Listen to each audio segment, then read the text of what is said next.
And welcome back to the second half of Eye on Hong Kong. Wow, we're doing a second hour. Yeah. That's a first for us. Do you get paid for that? I'll buy McDonald's after. Cool. Yeah, I know you'd be happy about that. And Evan's been kind enough to join us for the second half to just discuss this week's current events. And surprisingly, with LegCo out of session, there's a lot going on still. You would think it'd be dull, dry. We'd be talking about, garbage not being picked up or something mundane or dry. But we got Jimmy Lai in the news again, the owner of Apple Daily. His assistant's email account was hacked again, I guess. Or they're just... You know what? I think that this information is not being released at once. It's being released like the Snowden leaks. Slowly, just to keep it in the news cycle, because if they dump all the information at once, we'll forget about it in a week. I think they released this news right before the online voting for this anti-Occupy Central. I heard your dog was allowed to vote. Because anybody can type. You can just teach him to type and. Yeah, and then they now release some news about Jimmy Lai to try to, make him look bad. Well, but what do you think about this assistant? Mark Simon? Well, first of all, you're working for a major media company. What kind of email are you using? Gmail? Exactly. Again, we're talking about Gmail. We're talking about... I'm serious. So but I love Google. Beat me, Ron. Google. All right? And I have my reasons for that. Different show.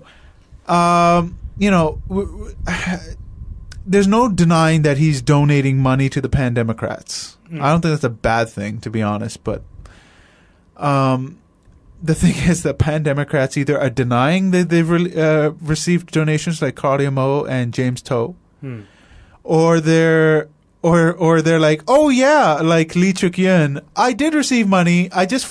I was just holding on to it, waiting for my company to be registered. I was waiting for some paperwork, and I just transferred it just now. I think one funny comment by Ray Chan of the of People Power, and he said that that's one of the problem with guys, people who want to pocket something first, just like the fake fake universal suffrage. If you pocket it first, then you will cause some problem to yourself. Right. So, I mean, at least Alan Leong, when he had receipts, he had bank vouchers, he's like, look, I got evidence. This wasn't for me. And I think Lee Chuk-yun just got caught with his pants down. He was just trying to, scramble, for it. And again, I advocate for a full transparency law for donations, but both sides don't want that for obvious reasons. But I think it's a funny piece of news. I mean, I remember when I saw it, and I was looking at it and saying, okay, well, the news is Jimmy Lai donated money to pro-democracy legislators. Wow. Are we supposed to be sort of surprised by that? I was like, so? This is a man who has made it very, very clear, and who has supported, really sort of the pro-democracy movement for so many years. So to me, it's not really news. If one was then to sort of turn around and say, well, okay, the news story is that why there's a lack of transparency? Why weren't these donations declared? Again, it comes back to that sort of understanding. And I know, we can talk about transparency, and I totally agree with you. I mean, I think, it would be wonderful if things were transparent. But Hong Kong politics, in that regards, is opaque. Yes. In some ways, all the Democrats were doing were doing what other political parties and other politicians in Hong Kong do. So yes, they should have been more transparent. They should have done something. They should have kept certain receipts. I'd be very surprised if other parties were doing that. And to me, I mean, it just seems as though a news story has, and I do think it is certainly the people involved should sort of come out, and they should be transparent now. And the issue of transparency should really be sort of brought up and discussed and, hopefully brought through. But is it really such a big story? And why is the story being sort of, in some ways, I think, framed to kind of suggest that the Democrats in some ways are manipulated being manipulated or in some ways dirtied in a way in which their opponents are not? Well, I think that comes from Mark Simon. We keep hearing that same phrase that foreign powers are interfering. And then it comes out that, Mark Simon's father was in the CIA for 35 years. Simon himself was a submarine analyst in the U.S. Naval Intelligence Service. I mean, I can see where they can make a small case for that. Okay, do any of these people know Jimmy Lai? I would. That's right. But they're saying that he could be influencing Jimmy Lai. Jimmy Lai's been friends with Paul Wolfowitz as well. He pays him for favorable business deals in not so favorable countries and all that. So that's where they're using that excuse of foreign powers. But you made an interesting comment. What's the 500-pound gorilla in the room? Well, who's tapping? That's right. Who's hacking the emails? Yeah, no one asked that Nobody's question. asking the obvious question. Even the police not doing anything for that too. Well, Have they make a statement? Yeah. No. Well, come on. It's, it is our police and, I don't want to be mean. I mean, I respect our police, we have a very good police force, but at the same time, recently there certainly have been increasing reasons to, I think, justifiably question them. So the police can be so diligent when it comes to protests, for example. They can be so diligent, unfortunately, when it comes to certain action which leans one way politically. When it comes to other action, yeah, there's selective enforcement going on, and that's wrong. I think they also joined this signing campaign. Well, I don't know. As private citizens, they have the same rights as everybody else. Absolutely, but as private citizens, they should do it privately. Yeah. But don't come out using and say the name. Don't say this is the viewpoint of the Hong Kong police as a whole. I think they're using the organization name, the Neighbor Party of some neighbor group of the police. But the worst thing is this is being reported, and I think that's the big thing. If again, everyone has the right, obviously, to go and to express their opinion, whatever that opinion is. But it's very interesting that it's getting so much attention, it's getting so much press. It's interesting that. And I think there's a worry with the police, there's a worry with senior civil servants as well, sort of coming out. And it's a question I find myself sort of asking. If we were to talk about, how values have changed in Hong Kong, what's happened to our government? I mean, I don't imagine our civil service and I don't imagine our police behaving like this. Dare I say it in the past? Colonial era. Well, okay. A dirty word. It is a dirty word, and I think we all know how the police were like before McLehose came and cleaned it up. I think they were essentially the biggest triad group in Hong Kong. Sure. But I mean, since then, yeah. When we talk about the good old days, I guess we can talk post, McLehose.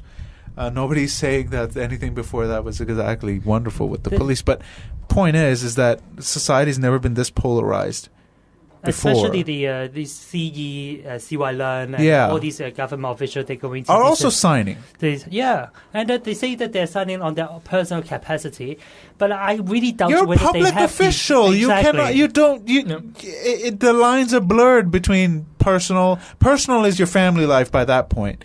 All right. You can't say, well, I was out with a hooker last night on a personal capacity. Well, no, sorry. That reflects yourself as a public official. I wouldn't go that far, but as an example, I want to say that I think 1 year ago there was a teacher who spoke foul language to these police because they say that the police didn't. Pious Yam? Something like that. It's about Falun Gong and these anti-Falun Gong group. I remember, yeah. Yeah, and then all she said was, "What the fuck?" Yeah. Okay. That's all she said. She didn't directly say anything to the or cops. cursing to anyone. It was blown way out of proportion. Yeah. She should have gotten no repercussions for it. And then she didn't have the personal capacity to make a comment. But now these government officials, they have the personal capacity. I can't really see the reason behind that. I beat my wife on a personal capacity. But it doesn't reflect on what... see, it's silly, right? It does reflect on you. Yeah. You know, if somebody found out that CY Leung was beating his wife, I think that they would say shame on you and okay, don't give me that face. No. I know nobody likes his wife either. I'm just saying that I'm just thinking the wife. It would be with the wife beating up the husband in this case. maybe she doesn't accept his calls. No, I'm just saying the point is that it does reflect on you when you go into public service. I mean, I think to be fair, we may be straying slightly. I mean, if you're not allowed to disagree with me on the show. No, I'm joking. I'm kidding. No. I mean, I think. No, please do. You know, if CY or if any public figure, if they're doing something that is, clearly morally unacceptable, like beating their wife, or if foul language. I mean, to be honest, I don't. I just don't understand this obsession with foul language. I mean, what's wrong with using lovely words? You're probably going to beat them. Good job. I would recommend anyone who has issues with such language to have a look at what Stephen Fry says about it. I think he sums it up perfectly. But with CY, I mean, I think CY and civil servants coming out and very legitimately exercising a right, which they do have, there's no issue there. I don't mind them doing that, and I don't think it should sort of reflect on them one way or another. But the thing is, it should have been done in private. Right. And it should also, these people are well-known people. Why did they make statements about it? Why? I mean, in some ways, by dragging it out, by making it more of a public event, you're very clearly endorsing a position. That is when it becomes a problem, because it's not in them voting, but it's in the way that they've actually, it's in the manner in which they've voted, to me, has made it very clear that they are endorsing a position not on a private capacity but as a public capacity. I think, because they know that their reputation and their ability to influence people is derived not privately but from their public persona, from their public You've actually position. won me over on that argument that yes, if they were going to do it, it should have been very private, because they do vote as well. If you vote, they can vote on their own capacity. Like, let's say legislative council, district council elections. If it's in their district, they can vote, right? But I think it's like this campaign, this signature campaign is kind of cheekier in a way that is promoting peace against violence and then democracy. Those are the questions asked. Yeah. We just said and that. fourth was, do you accept Occupy? Occupy? It's a good thing to support, and everybody, if you hear that, then you go support that. Okay, about anti-Occupy Central, that from the point of view of these authorities, of course they will say that it's against the law because the law said that right. You don't have you can't kind of a public order of that. When they come out to support this kind of thing, of course I do believe that they actually think that I'm supporting some good causes. Well, I mean, I think there's two issues. One regarding those questions. The referendum, the pop vote was I think rightly criticised for being drafted in a way which it could have been drafted better. I mean, I think they could certainly have provided options in there that wouldn't have or would have allowed people who didn't actually agree with the positions that had been presented. There was abstain. There was abstain, but there's something different. I mean, I think they could have devised, certainly the questions better. The questions that have been put forward, by the Alliance for, it's amazing how democracy comes in there, but the Alliance for Peace and Democracy, DAB, Democratic Alliance for the Betterment of Liberal Party, Liberal Party. I mean, but ass backwards.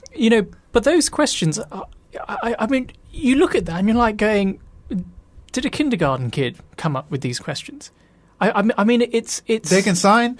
Oh, they can. That's true. Maybe that's who they're. Maybe that's why they're targeting. But in some ways, I actually find the questions almost insulting. Yeah. I mean, Hitler, Stalin, and Mao would say yes to those questions. In actual fact, I would say if someone if someone came over and said no, I disagree with these questions, I would say, well, my goodness me, okay, make a note of that person and keep an eye on him. He might do something funny. It's not an appeal really against the Occupy movement. It's merely an exercise to just try and raise numbers, and I think that is so disappointing. The other thing is the referendum came out first. I'm prepared to be flexible and sort of say, okay, well, there were certain things that could have been done better. This group are doing it essentially a second time, and they do it worse. Yeah. I mean, wow. Let's say there's no quality control on this thing. But to me, it's clearly deliberate. To me, it's clearly an attempt to raise gunning for numbers. To raise numbers. Yeah. I mean, I think that's pretty worrying. I think they're kind of, in some ways, to me, shooting themselves in the foot, because whatever number they get, it's so easy to dismiss the number. It's just so. It's been a couple of weeks and they're barely over 1 million. You would think they'd have better numbers, being such a low threshold for who can sign this stuff. I was expecting at least 2 million by now. Well, I can come out and I will say this on air because I can back this up. There have been companies in Hong Kong where employees have been sent emails telling them to back this position or lose their job. Town gas, pretty much. Today, Apple Daily also mentioned that if you go to the nightclub and then I saw that today. Ladies will ask the customer to sign it as well. Nightclubs or saunas?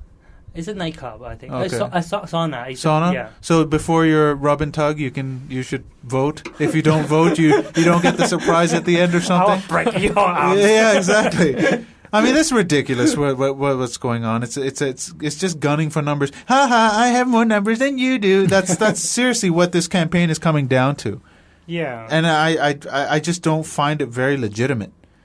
It's actually, like Evan said, it's worse than the pot vote. And the People's Daily, the mouthpiece of China, the PRC, and asked a question. I think they had an interview with Robert Xiao, and then they asked the question that will he be running for the CE election? I was like, oh my god! If Robert Xiao running the CE election, I definitely vote for him. I think I'll leave the city. I vote for him. I think this city will fall. And he did. He is going for an SAR passport, so he can. But it's funny. I mean, again, I spent a long time discussing the first point I wanted to raise. The second point, I think, coming back to what you said earlier. Oh, goodness me, I've lost my train of thought now. It's all right. We went from Jimmy Lai to Robert Xiao. But the thing was, this whole thing about it's against the law, and we're opposing something that is against the law. It's civil disobedience. How can you have an act of civil disobedience that isn't against the law? Right. I mean, by definition, it is against the law. Yes. So. I don't get it. I mean, if someone's coming out and sort of saying, "Look, we are having an act of civil disobedience. It is symbolic," and you're having another group that are sort of coming over and sort of saying, "Well, we generally agree with this general move towards democracy," which is very interesting. I have a good story from Robert Xiao regarding what he actually said. That makes me question whether he really believes in democracy or not. Well, we can save that for the next issue. We can certainly. Yeah. But the thing is, Occupy has to be against the law.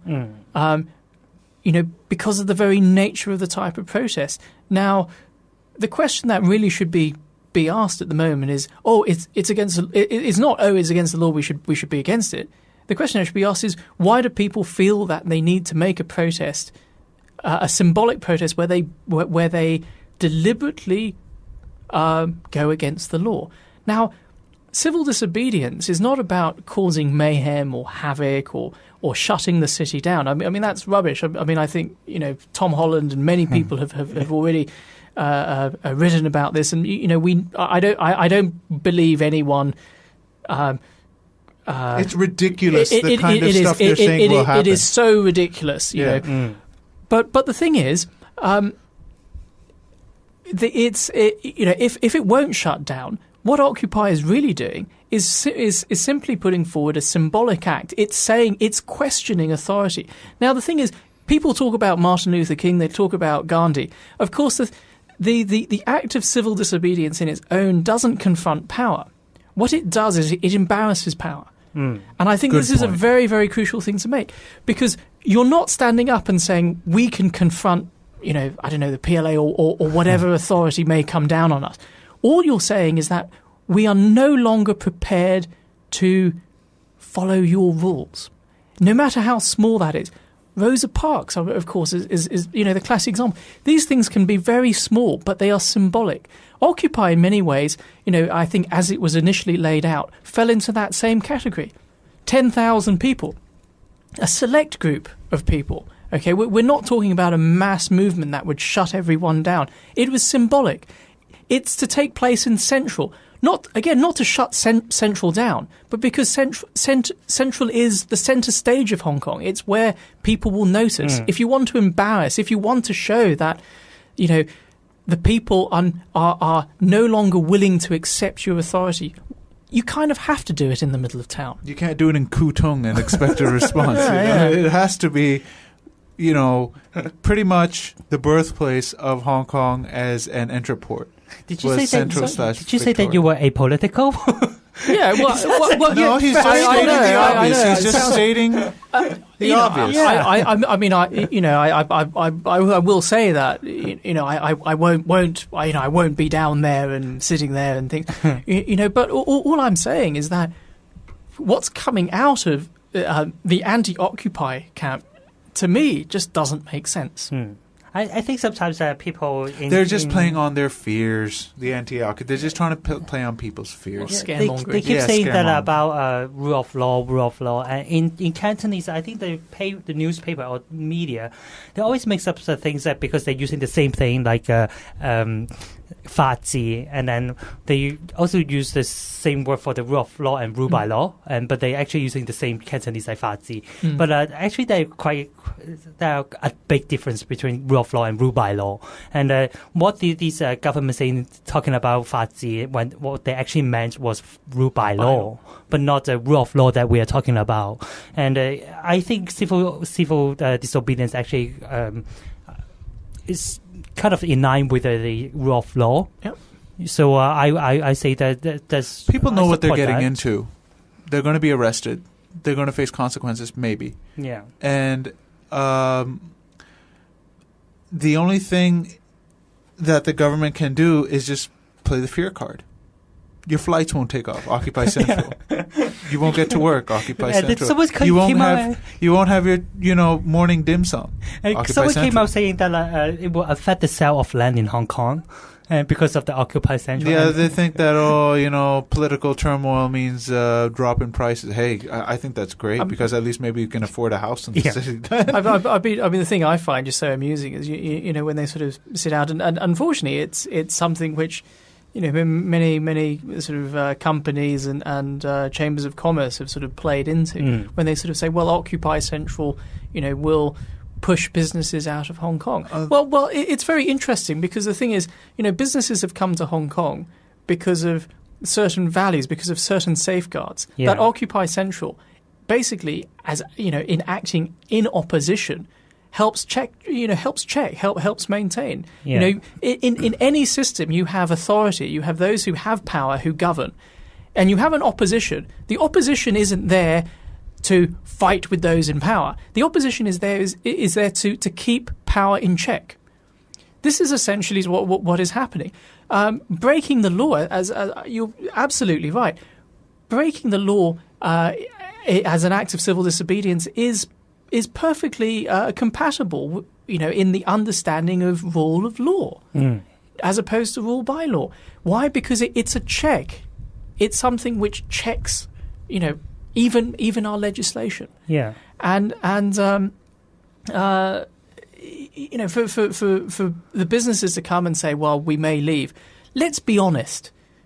The reason why the businesses, or the reason why businesses may be affected, is because contracts in China might be affected. In which case, money laundering. In which case, well, not even money laundering, but it's nothing to do with actually Hong Kong. It's nothing to do with Occupy. Basically, what you're saying is businesses will leave because China will react against Occupy by hurting businesses. No, by hurting their business. Yeah. By saying that, if you don't go against Occupy Central. During the handover, the same type of fear crap. If we don't accept this, you're going to get something worse. Businesses will leave, la, la, la, la, la. Nothing happened. Nothing changed. Hong Kong prospered. So I think, they're just drumming up the fear card. Whether you participate in it or not, I think that ultimately it's everybody's right to do it, to do an act of civil disobedience if they feel that they're justified. You don't have to agree with it, but I'm certainly not going to stop it. I don't think anybody here is going to do that either. All right, that was our first topic. We'll move on. Jimmy Lai, actually. It was Jimmy Lai, but well, actually, it all ties in. Maybe sort of before we move on, I just want to share with you this quick story actually concerning Robert Xiao. Okay. I was lucky enough to be a member of a group that Robert Xiao presented to when he was trying to whip up support for silent majority, and this was at the end of last year. And he told a story which really sort of stuck in my head. And the story went, he said, well, I'm a Hong Kong person, and I know how Hong Kong people are like. And Hong Kong people, when we go out, we don't make a demand as to what restaurant we go to or what we eat. We're just happy to go with our friends. So we'll just go where our friends take us. I think I've heard this before. Now, as soon as he said that to me, I thought the first thing I thought was, you clearly don't know my mother. He will go to McDonald's with me. But so I do demand what restaurant we go to. Exactly. But of course, the interesting thing is his support of democracy. His idea of gaining democracy for Hong Kong is to sit there and be led. Is to sit there and I think the obvious point to raise there is that if all Hong Kong people were like that, then in actual fact we would never go anywhere because no one would ever make a decision on to what restaurant to go to, and also everyone would be inwardly upset because you would be eating the food you didn't want to. Maybe we've gone to McDonald's and you have no right to say anything because you just want to keep the atmosphere pleasant. Now, to sort of paraphrase Martin Amis, friendship is not about. Friendship isn't someone who agrees with you, who keeps sort of the atmosphere light and pleasant. A real friend is actually someone who, as he said, you can actually reveal your most. I think it was your ugliest side. You could say the things that really bug you, the things that may be hugely offensive, but know that you won't be judged on them. Know that your friend will listen and your friend actually will respect the fact that that may be how you feel, even if it upsets him. And a friendship holds together. Now, essentially what Robert Xiao is saying, he's first of all saying when it comes to democracy, Hong Kong people should sit back, say nothing, and just wait for us to be led. And he's also saying that even if inwardly we disagree, even if inwardly we don't like where we're going, the way to maintain a friendship, our relationship, our friendly relationship with China, is to basically shut up and go, not to say how we feel. That's not the basis of any sort of friendship. But that's how it's been since the 80s with the handover. You read the history, it was the same thing. Don't stir the pot. Just, go along to get along. But there was a crucial difference. Before the handover, you were talking about, as China always stresses, and it's true, you were talking about an alien power. You were talking about another country. You were talking about Britain and the British government in possession of a population who were Chinese, who were not them, who were alien. And I think it's totally different. That relationship is it's a relationship between a government that at least sees itself as being representative of the Chinese people and a colonial government. No, I'm saying that the relationship now is supposed to be a relationship with our own government. That's what I'm saying, that the people... I'm not saying that in defense of the colonial system. Yeah. My point is that when people were asked for their opinions on what their future should be, on drafting of the basic law, everything, barely anybody cared. Because when I read about the statistics of public opinion, how many of a population of 5 to 6 million at the time, barely 6,000 submitted any views. Pathetically low. So because a lot of people had the viewpoint of, shut up, sit down, don't get involved, do your stuff, make your money, that's all. And I think the same thing is happening now. Well, I don't think so, because I think Really? Hong Kong has changed completely. I mean, It's more confrontational now, yes. I'm just saying that their approach is the same. Well, that's right. Yeah. Their approach is the same. So I agree with you on that. Yeah, absolutely. Yeah. But Hong Kong is different. I mean, the people now, Hong Kong is not made up of essentially refugees from China. You're talking about a generation of people who have grown up in Hong Kong, for whom Hong Kong is their home. It is their people. It is their community. It is not a place they escaped to. They know no other sense of identity, and for them to be, I think, addressed in the same way for authority, and this goes not just to Beijing. I really think the culprits here are pro-establishment camp in Hong Kong, who are the ones who are really letting the side down by sort of sitting there and twiddling their thumbs. Well, trying to imagine, it's like Li Ka-shing's generation. Please, please know when it's time to sit back and say, we have a new generation. We have new people who relate to Hong Kong differently, who have new values. Your values are no longer the values of the city, and I think they need to. Is that post-80s generation? I think it's it's supposed to. I would even argue that it doesn't. It probably even slightly predates the post-80s. But absolutely. I mean, the majority of people I think in Hong Kong at the moment are people who relate to Hong Kong in a fundamentally different way to these old people. Yeah. Let's be honest. I mean, that's right. You see all these people that are the gray generation trying to say we know what's best for you, when our needs, our viewpoints, our life viewpoints are completely different. Like you said, it's no longer a viewpoint of survival. We want a quality of life, and we want to save our own future, and we feel that we're threatened by what's being offered, and we have to speak out.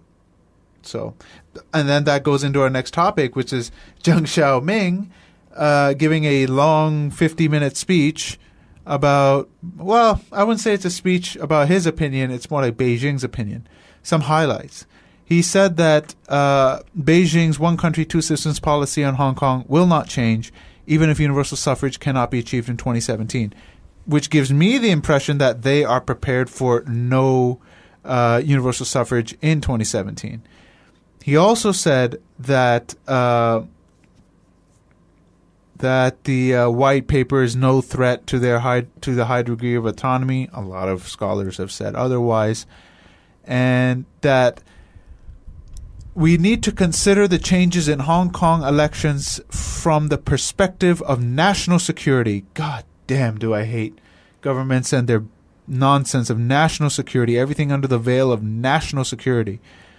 And Beijing must not allow the city to become a base of subversion against their, Why you roll up your eyes? against the central authorities, and on and on and on. And even if, it doesn't go through, they're not going to change it, the system. And, So you think that just let it pass. This isn't the end. We can always amend it later.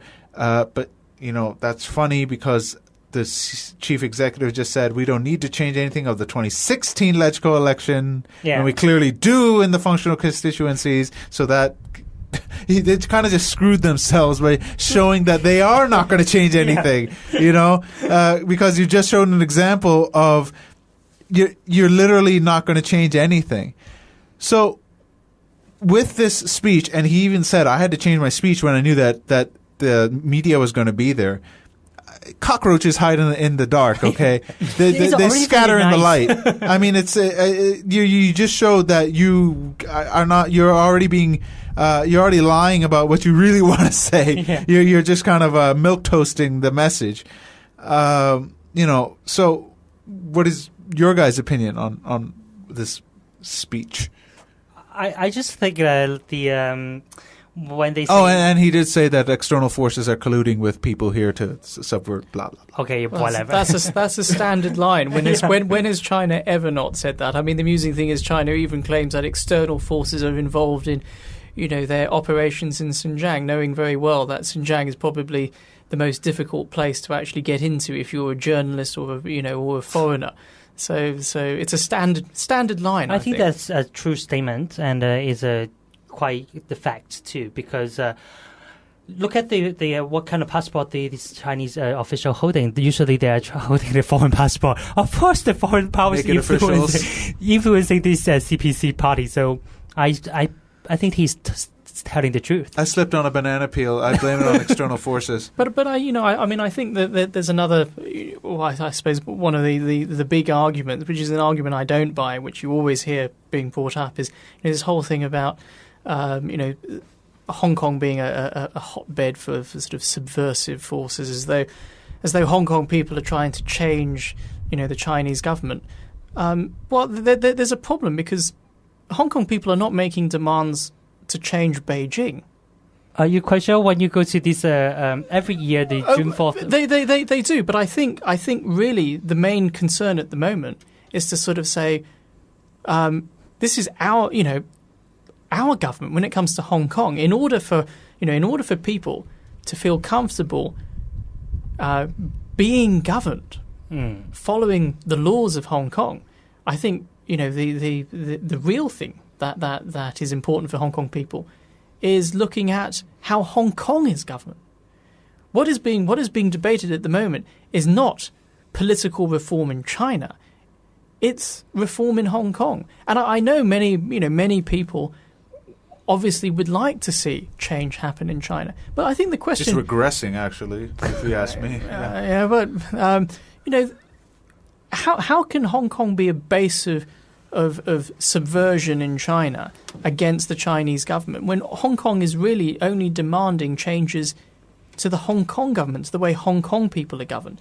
And I think the second point, of course, is to say if China really is very worried that if Hong Kong is not making the demands on Beijing, but it's worried that Hong Kong might set an example, which I think is their real concern. Yeah.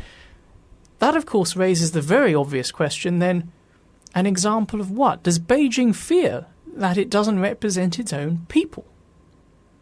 Does it? I think so, because you see this crackdown happening, graft, trying to get rid of forces that could take them over. They know that there's an economic slowdown happening. They don't trust their own people. They're using terrorism to put in a bigger police state. So they don't trust their own people. Right. Or us. So they're concerned about their mandate from the people. So frankly, what mandate does Beijing have? They don't even. They don't. They just they parade around saying we have one. But to be honest, where does the mandate come from? Mandate of heaven? No, I thought they were against that. Mandate of whoever's in power. Yeah. Mandate of the Politburo Standing Committee. Yeah. So I think what Beijing should sort of say is clearly power in whatever form. I mean socialism derived its mandate from the people as well. It didn't derive its socialism's real issue was that was against a sense of power not being derived from people. It was, I mean, that is why it was so against things like religion. That's why it was against ideologies. It kind of drew its mandate from the people. If Beijing feels that it's lost its mandate or no longer has the mandate of the people, Beijing should actually be looking at saying, well, we've got to address our own issue. We've got to address our own relationship with the people in China. I know this is terrible. Not going to happen. Of course, it's not going to happen. But I still remember that they know one way. Yeah, some years ago there was a YouTube clip about President Hu and Jintao, he went to this primary school to interview, and then this kid asking him the question, "Who elected you?" And then President Wu said, "The people elected me." And it's like, of NPC. course, yeah, that is often making jokes on that because he's not voted by anyone. Exactly. They really think that they represent Again, people. we discussed this earlier. It's with a country this large, with so many different thoughts, so many different religions, so many different ethnicities. It's bloody impossible to govern without an iron fist, and that's the only way that the communists know how to govern. Because they've done it since '49, so why stop now? But things have changed. Communism has arisen as a successful form of government in China because China was in a state of complete instability for most of the 19th century. The fact is, China now, and you're having a generation in China who have been brought up not in, well, by and large, not in such a state of instability. But it was about to collapse several times. The government has to change to reflect those changes. And they do. First the Cultural Revolution, because they knew that there's stuff happening and I better do something about it. Oh, let's start a Cultural Revolution. That collapsed. Then they had to open up to capitalism because they knew the people weren't going to stand to starve to death forever. That happened. Then in '89, they wanted change because there's so much corruption happening that it was pissing people off. That they only responded with force. That's right. But they're coming to another crisis, I think. But all of these things, I mean, you're absolutely right. But all of these things essentially lead to the same place. It leads to the government redefining its relationship with the people. But still ruling with an iron fist. That never changes. Well, they just change their approach. I think eventually people will find that not acceptable. People are people don't mind a rather oppressive regime when they're tightening. You have to worry about survival and things. Yeah, I am very instant concerned. messaging services now. I they're getting agree. worse. And I think in the last, what we've seen in the last couple of years, we have seen a very reactionary government in China, especially since President Xi. Absolutely, but looking long term, I don't think it's sustainable. No, it's not. No government is sustainable forever. And it's I think they have to they have to sort of bite the bullet and sort of say, look, we do need to open this up. I think they'll bring out the army before they actually consider. Maybe we should start something. I'm too idealistic. No, we get your point. Yep. Your point is well taken, but reality is these people don't know how to think any other way but to bring out the tanks. I have a complete opposite opinion about that because I think it was sustained because the people actually enjoyed their servitude, the glory of this the wealthiness of this country that they for now. What happens when the housing market collapses and stock market collapses? I think the people quite enjoy this nationalistic feeling of this PLC brings to them. It really makes them feel like, I'm a savior. And I've said this before. The reason they're starting conflicts with other countries is to distract people and get that nationalism going. Because when things go bad and domestically, one great thing to do is to start a war. And Japan's the same way. Their economy's been stagnant for so long that they got to do something. They'll start a war, with China. It benefits both powers. I think the economic argument that people are sort of saying, well, the Communist Party in some ways is the party that takes care of our economy. Of course, there's no reason to believe that another form of government will not be able to run the economy just as well. I mean, my concern in some ways, you're talking about sort of exporting subversion, exporting, perhaps governments which I am quite concerned about. The role that the model of China has been exported. We've seen it exported to Turkey. We've seen it exported to countries around the world where people are basically saying, "Look, we are going to cut down on your rights, but we're going to we're going to run a better economy. It's all about the economy. It's all about for a time." For a time. Yeah. Now, but the thing is, it still comes back. So I think China, in some ways, is actually being kind of a bad role model for some other countries. And no doubt. So I have that concern. But I still think the economic argument is not an argument because it's not sustainable. There's no way to show that, even when people sort of stand up and say, well, didn't Hitler sort of promise that we'll pull Germany out of the economic doldrums? Yeah, he started a war. He did, but totally unsustainably. Yeah. I'm not only arguing from the perspective of economy. I'm talking also about the nationalism, the people feeling patriotic to peace. Okay, but let's even take up the point of nationalism. When did Chinese nationalism arrive? 19th century. Yeah. Chiang Kai-shek. Chiang Kai-shek laid out 4 points of nationalism, and what was very interesting was nationalism, Chinese nationalism. And let's also be very clear that nationalism is actually a Western concept. Yeah. Okay, and it's a Western concept which was taken up by the Chinese, and it was taken up in reaction to foreign intervention. It was taken up in reaction to what to colonies appearing on China's coast. Nationalism, in the sense that is being promoted in China, belongs to another age. There were no powers going around, openly sort of building colonies and things like that. I mean, we can go into neo-colonialism as a whole another going to that another issue. But the thing is the form of nationalism that is being promoted in China is over 100 years out of date. And on that note, we have to move on. Okay. But point taken. Yeah. Definitely fascinating, and we'll just have to see what happens from here. Next topic was the Lands Department.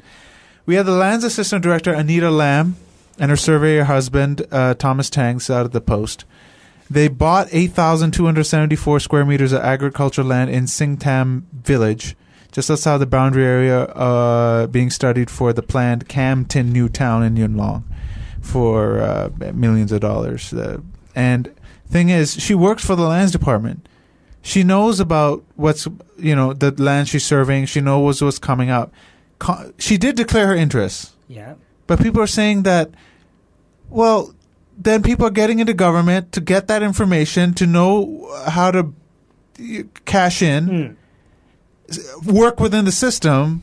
But, of course, this will make them a very rich person if the government decides to buy their land and develop on it. Fair statement? Is it a conflict of interest, or did she just work the system, and it's the system's fault that they allow this? I think that now is that not only about the police or CY Land or these deputy of the Lands Department. I think they should really act whiter than the white. What? They have to be whiter than they squeaky clean. Yeah, they have to be very clean. That they shouldn't do anything like suspicious. No, I'm just saying, is government is government becoming? Are people joining the government to get advantage now? Because this is Paul Chan did the same thing, and he says, "Oh, well, what conflict of interest?" Blah blah blah, and this, and Lung Sing, the finance committee chairman, had conflicts of interest by being a board member of a Sun Un Kai company. Right. We're seeing this and look, Raphael Hoy's in court right now for the same thing, for being being in government for an advantage, economic advantage. What can be done to stop this? What should be done? Or should it just should this continue? I think it's a clear conflict of interest. To be honest with you, I think the people involved should be should be ashamed. Yeah. I Nominated, by the way, quite a lot of is Anita Lam. quite a lot of my friends working in the government actually they Because they're privileged to information that we're not. and then some of them left already, and then they told me that actually they're very careful about this kind of stuff when Some aren't. when they join in the early millennium. But Early then 2000s when it was okay. almost So it's 2000. gotten worse. Is that what you're saying? I Since then? think so. I think it's getting very worse, and then.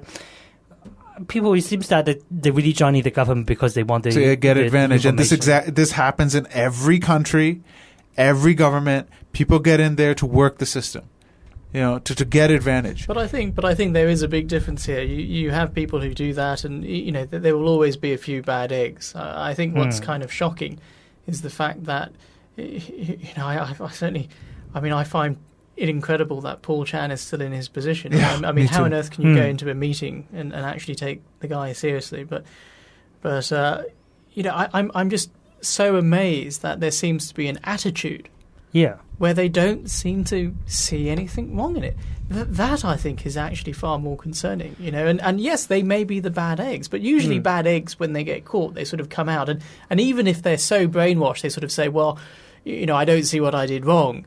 But they did everything right. The government itself will turn around and sort of say, "Well, this is clearly a problem." They may have done everything right, but So is it the system's fault for allowing it to work it that way? I think so, and I think the system has to change. But again, the shock is that these people don't see what's wrong with this. Would it shock you? Would it really shock you to know that in the United States Congress, they have a law passed saying that they are allowed to insider trade on the information that they receive? Huh? Yeah. What? That's on the books.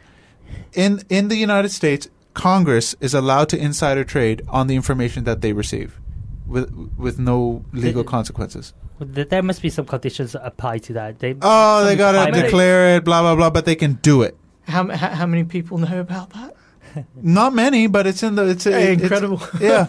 It's not in the mainstream media. It's just like, it was just a resolution passed. Because they got caught, so they passed a law saying we can do it. That's exactly what happened. What if that happened here? What if they tried to pass a law saying, yes, we are allowed to take advantage of the positions we are in? Too bad. I don't know. That'd be psycho. I'm quite surprised about that. I'll bring up the articles. I'll show it to you. But I suppose to make a comparison here with this case, I just imagine that someone in the U.S. Congress, a story is run, and there was a clear. They were totally in their right, but they profited enormously. There were some real ethical issues. There are people who went in with $1 million and now worth $100 million. Okay, but if that is raised, and it becomes debated, I would be very surprised if someone could just sort of stand up in the US and sort of say, "Well, I was just acting totally within my right." I mean, to me, it is. It's wow! You're showing me. On NPR. This is NPR. Wow! So and now it says it's the whitewash is that it's an overhaul, but it was really saying we can insider trade.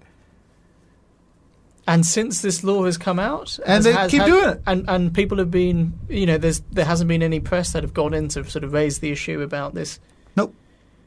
But I'm talking about a lapdog press. Okay, but I'm assuming that if it did break, as the news has broken in Hong Kong, so a lot of people know. Yeah. I'm assuming a lot of people in America would be a bit upset about it, as a lot of people in Hong Kong are upset about this. No, to be honest, I don't think they would. Okay, so if they're not... They're into Miley Cyrus and their smartphones. Okay, well, that's why I don't live in America. Yeah, well, seriously, yeah. But the fact is in Hong Kong this story has broken. The fact is people have reacted, with outrage. Right. How can it be tolerable? It's not tolerable. That's the thing. But they're getting away with it. Yeah, and the reaction of these government officials quite interesting too, because 10 years ago probably then they will resign and they apologize, and then CNBC.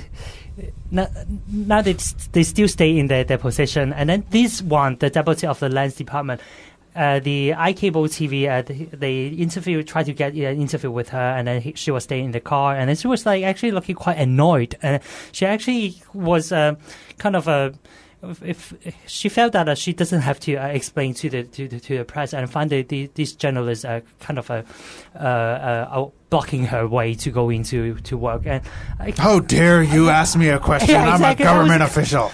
Turn around. You're only a civil servant. You're only empowered by those people who are blocking you. Yeah, it seems that they certainly think that they are someone in power, and then so that they have the power and authority to be rude to other people too. But maybe in some ways this comes back to the general principles behind what you raised earlier between rule by law and rule of law. Yeah. Where does the mandate come from? I have a lot of faith in our ICAC, and I really hope that if there's a conflict of interest, they will investigate it and not become, puppies under, get scared if they're treading on toes. But I have faith in them because they are They are going after high-level officials like Raphael Hui and the Kwok brothers. So let's hope that if there is something, they catch it. If she just worked the system, well, that's the system's fault. All right, we've got to move on quickly now. There was a survey just done. Pretty much, let's say, apolitical people that, don't exactly sway one way or the other. More than half, and this is out of the Post, 55% said they would take a one-person, one-vote election even if the nomination procedure was not satisfactory. Now, does that show a shifting that people are sick and tired of the polarization, that they don't want stuff happening like what happened in Legco, where they were trying to break in, people getting rowdier and rowdier? They're just sick of it. They just want this nightmare to end. Kind what I'm saying. Or is it just, like you said, shut up, sit down, let us be led? I think the people who support the Occupy Central, they're becoming more radical. And it's actually... is that turning them off?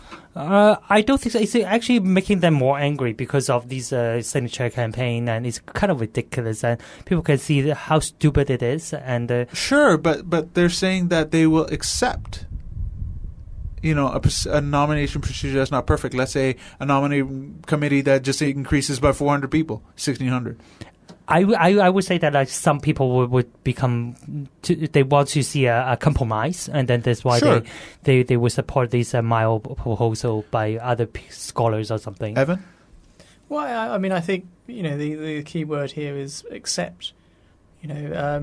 What's kind of interesting, if you come out, but if you think of the polarization of politics, can be viewed in what people will accept, but also in their position. The acceptance might change, but I feel that people's position in what they actually want is still the same. And I certainly feel that in some ways people are getting a bit concerned. They are getting fed up with I think what's happening, and it's sort of understandable. And again, coming back to the anti-Occupy petition. It's a petition that's so flawed that I do wonder whether that is actually, in some ways, what they're trying to do. They're actually trying to get people to get so fed up. They're playing on this. Oh, you think it's actually a ploy, a plan? Well, it's one of those things where do I think that they really thought about doing this? I don't know. Maybe it's. I have to admit, I really got a very, very, very bad impression of Robert Xiao. So I don't like him either. Well, it's not a case of it's not a case of not liking him. I just really didn't feel comfortable. If you don't mind me being rude, I didn't think there was very much up there. But so I got it. So I don't think. Certainly, he does a very good puppy dog face though on TV. I'll give him that. He does. He does. And please. He's very good at looking respectable. In some ways, I think that should be the first worry whenever you see someone. It's just like when you look at university departments, and you'll have some academics who are sort of in their suits, sort of posed, looking very respectable, and you immediately, or at least for me, I immediately sort of think, I want to know what they've really done. The others who don't seem to care, you sort of feel okay. So I don't think well, I'd be surprised if they had really sort of thought it through. But certainly, I think the effect, and I think certainly some of the people who have supported them have supported them, knowing that they're boring people. They're in some ways people. They're hoping to play it out and get people fed up. Well, then this leads into the final thing, is that the Democratic Party is actually being pulled two ways. One is support a compromise, which it did it before. Yeah. And no, You're do very not. nice to call it compromise. People call it betrayal. Some people call it a betrayal. Some people call it a compromise. They are being asked on both sides. One side be compromise. The other side saying, "Don't you dare compromise." What does that say about the Democratic Party, what they should do, and what the future holds, whichever way they go? I think they should learn the lesson from the year 2012 when they tried to... they got smacked down in the next election. They expand this functional constituency. Which meant nothing. Why? And then now we have... year 2016 that we won't change anything. Literally, we went 360. And we went nowhere with that proposal. And I think civic party today, they have this new picture that they designed it, and then it's a very good one. They said year 2008, someone told us to wait, so we wait. And then year 2012, and someone told us we'll have it in year 2017. And then now someone tells year 2017, people tell us, you should pocket the fake universal suffrage. See, they've continually pushed it forward. They've continually lied. They've continually just said, "Oh, just wait, it's coming. Your next thing you know is 2047. We're screwed." Evan? Well, I think for the Democratic Party, what do you think they should do? I mean, for sure, people are being pulled apart over this issue, and I really don't like the word betrayal. Some people say it. Some people say compromise. I know people who sort of say that, but what I think is I think it's personally it is very much personal opinion. Yes, compromise, but so be willing at least to compromise. But then at the same time, they have to make it very clear clear what their position is. So I think the worry here, if you talk about betrayal, I think the worry is that some of the Democrats may, in compromising, be seen to be placing down another position. And I think that's a crucial thing. So I think personally, I think they should be open to compromise. I think that's always the way forward. We can't just sort of hold so firmly onto a position. Even if that position seems, take an extreme example. I'm very sure that I'm a boy. At least the last time I checked, that is my position in being a boy. Now, I don't really want to compromise that position, but at least I have to be open to the possibility that I might find out. So it's something as extreme. So in some ways, it's about keeping an open mind. Politics is about compromise, as you say. But I think it's about keeping an open mind. But I do think it's really important for them to sort of say, if they're going to compromise, to still make it very clear that we are compromising, but this is our position. All right. And on that note, we will end the show. Evan, thank you so much for being on. Thank you for inviting me, and thank you for putting up with an increasingly tired Evan. Thank you for putting in the time. It was wonderful. And again, we have to finish the show and give our Shame on You award. And the nominees are Zhang Xiaoming with his diatribe of a speech, and the lands department official. What was her name? Anita Lam, I think. Yeah, Anita Lam, yeah. for her. I have no conflict of interest, and that's it for this week. Or also Lee Chuk-yeon for saying, I had the money, but I forgot to put it here, or I had to set up a company. I was waiting for permission. Blah blah blah. I believe that though. But anyway, we vote. Oh yeah, I vote for Anita Lam. I second it. I'm going for Anita Lam. Oh, cool. So 3-0. So, Miss Anita Lam, Land's Assistant Director, you have just received the Shame on you award. And enjoy it. And that's the end of the show. Yes, it's been a long one. It's over 2 hours if you put them together. So I'll be quick about this. Please support the podcast. Please spread the word. You can go on our Facebook page, facebook.com/IOnHKpod. You can go to our YouTube page, youtube.com/IOnHK. You can go on iTunes, Eye on Hong Kong. We are actually climbing the top 300 for news and politics podcast. Thank you, everyone, for downloading and listening. English media is dying. There's no question about that. New media is going to take it over, but we need to spread the word. You got to spread the word about this podcast. Spread the word about online blogs like Hongrong, like Real Hong Kong News, like Hong Kong columns translated, like Lady Kylie, like all of these people that are doing citizen journalism and trying to fill the void that mainstream media refuses to because they don't want to step on certain toes. So spread the word about the broadcast, even if you don't agree. We're going to bring out interesting guests. We have an interesting guest next week. We have an interesting guest this week. This show is only going to get better, and we want your suggestions, so leave it on the Facebook page. And again, thank you again, Evan. And that's the end of the show. Goodbye, everybody. Goodbye.